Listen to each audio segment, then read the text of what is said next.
ప్రతి క్రైస్తవుని జీవిత తాత్పర్యము పౌలు భక్తుడు అన్నట్లుగా నేను క్రీస్తుతో కూడా సిలువ వేయబడి ఉన్నాను, ఇక జీవించువాడను నేను కాను, క్రీస్తే నాయందు జీవించుచున్నాడు, నేనిప్పుడు శరీరమందు జీవించుచున్న జీవితము నన్ను ప్రేమించి నా కొరకు తన్ను తాను అర్పించుకొనిన దేవుని కుమారుని యందలి విశ్వాసం వలన జీవించుచున్నాను అని చెప్పినట్లుగా ఉండాలి.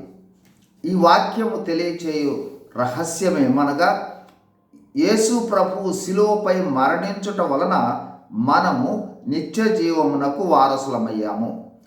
నిత్య జీవము అంటే నూతన జీవము లేదా క్రీస్తు జీవము.